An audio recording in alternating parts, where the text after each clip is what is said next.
Hello everyone, कैसे हैं आप सब। तो आज मैं लेकर आई हूँ करंट अफेयर्स का एक टॉपिक। ये है गेम्स के बारे में।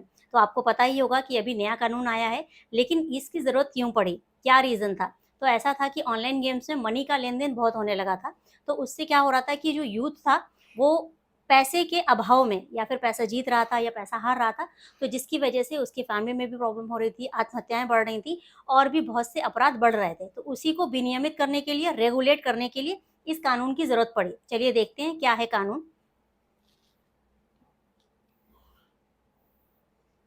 तो कानून का नाम दिया गया है ऑनलाइन गेमिंग का संवर्धन और विनियमन विधेयक 2025।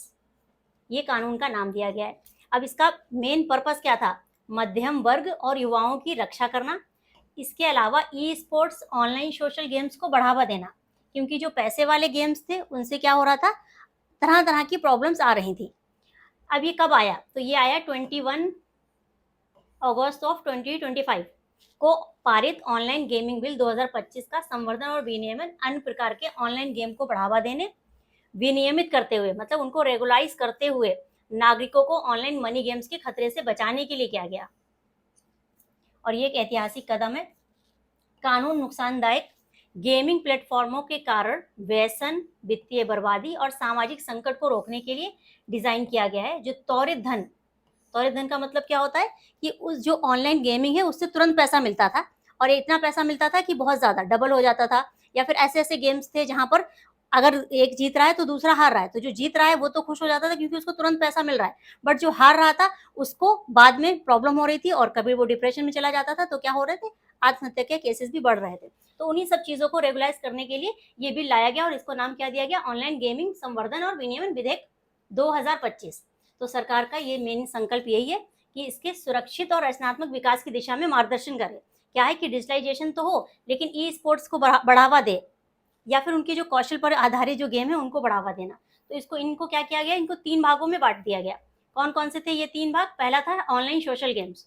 ऑनलाइन गेमिंग सेक्टर में जो पहला था वो क्या था, ऑनलाइन सोशल गेम्स। और दूसरा क्या था, ई स्पोर्ट्स। और तीसरा था ऑनलाइन मनी गेम्स। ये जो ऑनलाइन मनी गेम्स थे पैसे से रिलेटेड, इनको क्या किया गया, इनको ऐसी कैटेगरी में डाला गया कि इनके अगर प्रचार भी करेंगे तो उस पर भी रोक लगा दी गई। तो ये कौन सी कैटेगरी में चले गए कि इनका प्रचार प्रसार नहीं हो सकता, और ऑनलाइन सोशल गेम्स को बढ़ावा मिले, ई स्पोर्ट्स को बढ़ावा मिले, इस पर ज्यादा ध्यान दिया गया। तो ये क्या है, ये एक आकस्मिक गेम है जो रोजमर्रा के मनोरंजन का हिस्सा बनते हैं। ये मुख्य रूप से कौशल आधारित होते हैं। ये मनोरंजन या सीखने या सामाजिक संपर्क के लिए डिजाइन किए गए हैं। ऐसे खेलों को आमतौर पर सुरक्षित माना जाता है और इसके नकारात्मक सामाजिक परिणाम नहीं होते हैं, इसीलिए इसको बढ़ावा देने की बात कही गई है। अब क्या, अभी आपको बताया कि हाल के वर्षों में क्या हुआ है कि तेजी से बढ़ा है डिजिटल जो अर्थव्यवस्था है, जिसमें जो मनी गेम्स हैं वो बहुत ज्यादा बढ़े हैं। उन्हीं बढ़ने की वजह से उनको रेगुलेशन की जरूरत पड़ी। तो ये एक प्रमुख घटक बन चुका है कि आमतौर पर 3 अलग अलग खंडों में विभाजित है, जिनमें प्रत्येक को अपनी विशेषता और समाज के लिए उसमें निहितार्थ है। ई स्पोर्ट्स, ये भी कौशल पर आधारित है। प्रतिस्पर्धी डिजिटल खेलों को संदर्भित करता है। यहाँ जहाँ टीमें या व्यक्ति संगठित टूर्नामेंट में भाग लेते हैं। ई स्पोर्ट्स में सफलता के लिए रणनीति, समन्वय और अग्रिम निर्णय लेने की कौशल की आवश्यकता होती है। तो इसको भी बढ़ावा देने की बात कही गई है, लेकिन इसको रोकने की बात की गई है। ये क्या है, ऑनलाइन गेम्स। इस सेगमेंट में कौन से गेम आएंगे? जहाँ वित्तीय दाव, पैसा लगाया जा रहा है, चाहे वो मौके, कौशल या दोनों के संयोजन पर आधारित हो।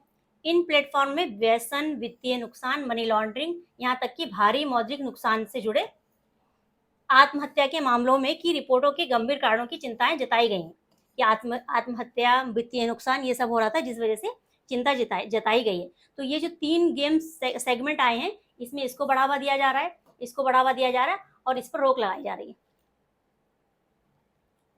ऑनलाइन मनी गेम्स के तेजी के प्रसार ने व्यक्तियों, परिवारों और राष्ट्र के लिए गंभीर जोखिम पैदा किए हैं। जहां डिजिटल प्रौद्योगिकी ने कई लाभ लाए हैं, इन खेलों ने कानून में खामियों का लाभ उठाया और भारी सामाजिक नुकसान का कारण बना है। क्लियर हुआ? अब इन गेम को कंट्रोल कैसे किया जाएगा? इसको कंट्रोल करने के लिए क्या होगा कि एक प्राधिकरण बनाया जाएगा। कौन सा प्राधिकरण? ऑनलाइन गेमिंग प्राधिकरण बनाया जाएगा। ऑनलाइन गेमिंग प्राधिकरण, जिसके माध्यम से क्या किया जाएगा कि अगर ऐसा कुछ भी होता है, मनी लॉन्ड्रिंग, वित्तीय नुकसान या व्यसन से संबंधित, ऑनलाइन कोई भी गेम को प्रमोट करता है, प्रचार करता है, तो उसके लिए कठोर से कठोर सजा होगी और साथ ही क्या होगा, जुर्माना भी लगाया जाएगा। कितना होगा ये?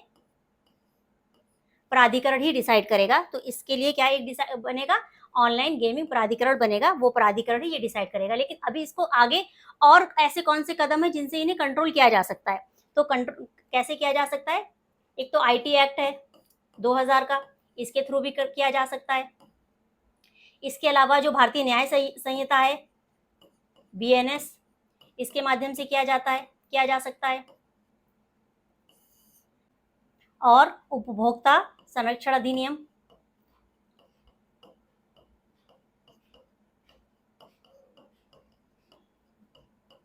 2019, इसके अलावा राष्ट्रीय साइबर अपराध पोर्टल, उसके द्वारा भी इसको कंट्रोल किया जा सकता है।